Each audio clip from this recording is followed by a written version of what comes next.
Hello everyone and welcome back to the channel. It is Tuesday, May 14th, and today I'm going to be giving you guys my first look at the 2020 electoral map in terms of likely lean, tilt, safe states, as previously you've just seen mostly election nights on this channel.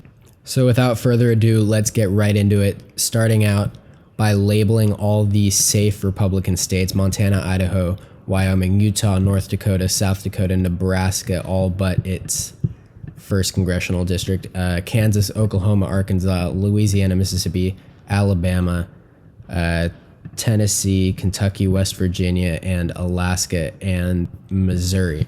So those are all the safe Republican states that I can label at this moment in time for the 2020 election. As for Joe Biden's safe states, Washington, Oregon, and California, I struggle to put New Mexico as a safe state. It's borderline there. Illinois, New York, Vermont, Massachusetts, Rhode Island, Connecticut, New Jersey, Delaware, Maryland, and Washington, D.C., as well as Hawaii. So these are all these safe Democratic seats versus these safe Republican seats. And as things stand, it's 182 electoral votes for Joe Biden to Donald Trump's 105. So he does have an immediate advantage in terms of the safe states and safe electoral votes in both columns.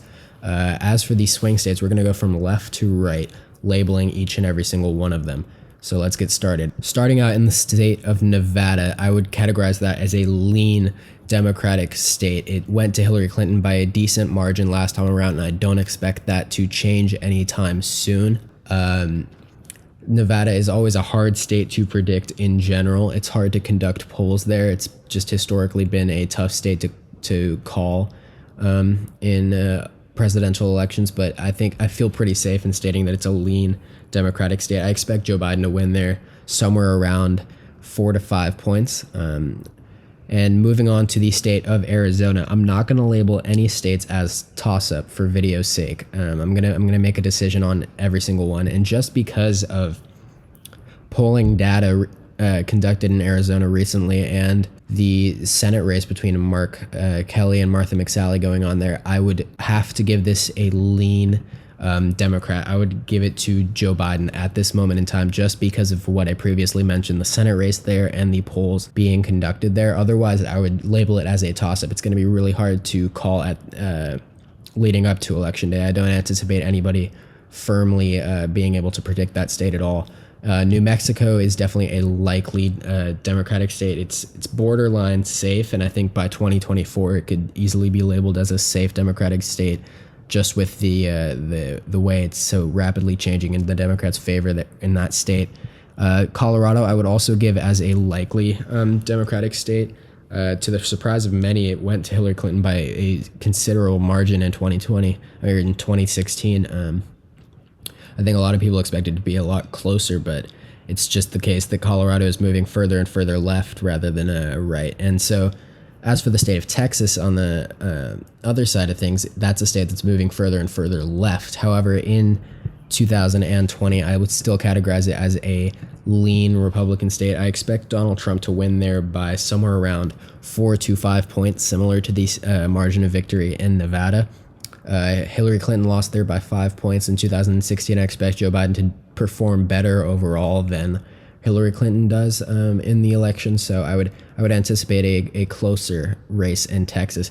As for Nebraska's first congressional district, that was a lot tighter than I think people realize in 2016. So I'd still categorize it as a lean Republican district, and so I anticipate Trump being able to hold on to that one electoral vote. In the state of Iowa, I would also categorize Iowa as a lean Republican state, just because of how considerably he won that state in 2016. The same goes for Ohio. I think Ohio and Iowa are on very similar trajectories in terms of demographics politically. And so I think both of these states could hypothetically be a lot more competitive depending on how things shape up with the economy and everything else that's going on in this election leading up to Election Day.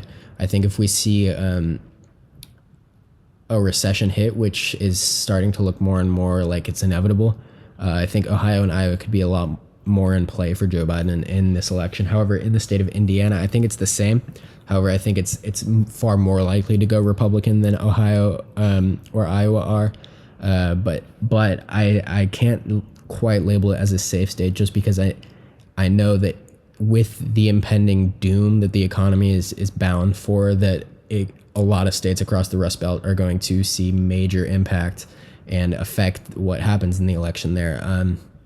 In the state of Minnesota, I would categorize Minnesota as a lean Democratic state. It's a state that many people want to just write off as a Democratic state with ease, but I don't see it that way. I see a much closer margin in 2016 than I think than a lot of people expected. Obviously, the election was a lot different than what people expected to happen there, but Minnesota it's still a state that is competitive. There are a lot of registered Republicans there in comparison to Democrats, something that I don't think people really pay attention to all that much. In the state of Wisconsin is probably going to be the closest race of this entire cycle.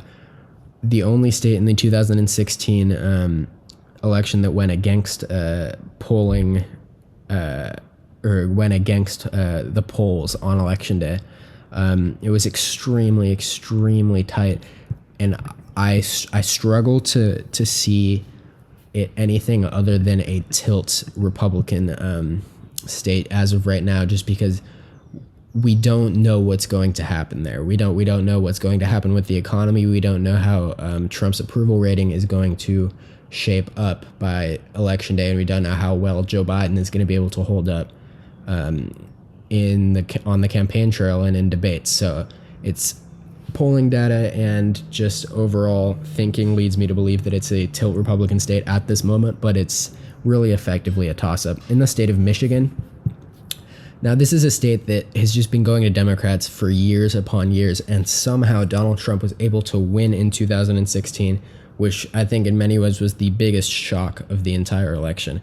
And for that reason, I think that Biden has a good chance of flipping that state back in his direction in the 2020 election, just because there's definitely a Democrat registered voter advantage there, a significant one. And just because this is a state that elected Obama twice, it elected Clinton twice, it's gone Democrats for decades now, and I don't expect that really to change in this election. Similarly, in the state of Pennsylvania, I think you can also categorize this honestly as a lean Democratic state. It's somewhere between lean and tilt. I'm going to go with lean though, just as a more bold prediction, because it is Biden's home state. It's a place where he is very much approved of. It's really his home state. It's people that like him. It's people that will vote for him in an election, because it's the people that he can relate to the most, and it's the people that he is really running this campaign for, all things considered. In the state of Virginia, I would categorize it as a likely Democratic state, along the same lines of Colorado. I think Virginia is just moving incredibly far left, and it's really incredible to see what's going on in that state. Republicans haven't won a statewide election in over 10 years there. I think Republicans in Virginia need to brace for a very new political reality, because it's a state that is controlled completely by Democrats in the state legislature. It's two Democratic state senators, a Democratic governor. It's gone Democrat for many presidential elections now. It's if you're a Republican in Virginia, I would be very worried for the next few decades about what's going on there. In the state of New Hampshire, I would also label it as a lean Democratic state, just because it's although it was extremely close in 2016, it's similarly to Michigan, is a state that historically elects Democrats in the presidency. And so I do expect Joe Biden to be able to pull out a 2 or 3%, maybe 4% victory there.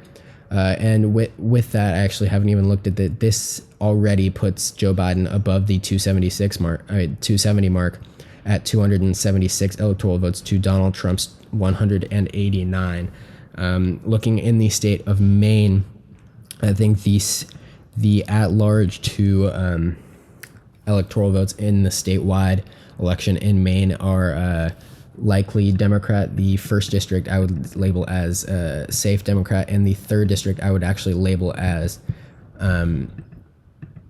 tilt Republican at this point. I do think that Trump is extremely popular. It's his base up in that district. It's extremely rural. It's a bit, in many ways, I do think that second district could be very representative of how the entire election really unfolds, as I think it could be very predictive and relatable to the actual national results there. And in the state of North Carolina, I would label this as at the moment, a tilt Republican state. I think it falls along the same lines of Wisconsin and Arizona. I think it could be labeled a toss-up just because of polling data at the moment, and Joe Biden's appeal among African-American voters is much higher than what Hillary Clinton's was in 2016. And it could be enough to make North Carolina extremely competitive, given that there are a lot more registered Democrats in the state than there are Republicans. They've just struggled to turn out in the 2016 and 2012. So we'll see what happens there in the state of South Carolina. Similarly to Indiana, I do expect it to go to the Republicans pretty handily. However, I don't feel safe categorizing it as a completely safe state, just because the African-American vote there is so strong and Joe Biden does so well among the African-American vote that it could get interesting there in a hypothetical scenario. As for the state of Georgia, I feel confident in labeling it as a lean Republican state, similarly to Texas. I think if Texas and Georgia are within 2 or 3%, I think it would be indicative of a national lead for Joe Biden. However, realistically, I do expect that Trump will be able to carry both of these states by around 4 to 5 points. I think Georgia will actually be closer than Texas ultimately, but we'll see. We'll see what happens there. Polling there has been really tight recently, and some polls actually have Joe Biden ahead of Donald Trump in Georgia, but I don't see that happening. I think Georgia is still a very conservative state that, in all likelihood, will go to Donald Trump, and another state that I do think will also go to Donald Trump, in all likelihood, is the state of Florida. However, by a much more tilt margin. I think it's more likely to go to the Republicans, honestly, than I do think that North Carolina is at this point in time. I think Florida is moving more and more to the right, especially with the older population. And I do believe that Florida is a tilt Republican state. And so that does it for my current electoral map at this moment in time. This is what it looks like. 279 to 259 is the electoral vote in favor of Joe Biden. I did my best to incorporate both polling data, historical trends, and personal just opinion of how things will, in all likelihood, go. Obviously, nobody can tell at all what is going to happen this year, and anybody saying they do is probably full of. We'll see what happens, because there's so much that could happen between now and Election Day with everything that's going on in the world right now, with the economy taking a huge hit and in all likelihood going to take a much further and bigger hit coming this fall and leading into next year. We really don't know what is going to happen, and there's all kinds of questions and concerns about the Joe Biden campaign and just how strong it is with all the controversy going around there as well, and in the Democratic Party right now. It's everything is very hard to predict at the moment, and so this is really just very early, very, very early. Even though we're really closing down the months to the election, this is still a very, very early prediction. And so don't crucify me for anything, but feel free to leave your opinions and thoughts in the comments, and make sure to like and subscribe while you're down there as well. Thank you guys so much for watching, and check in next time. Thank you.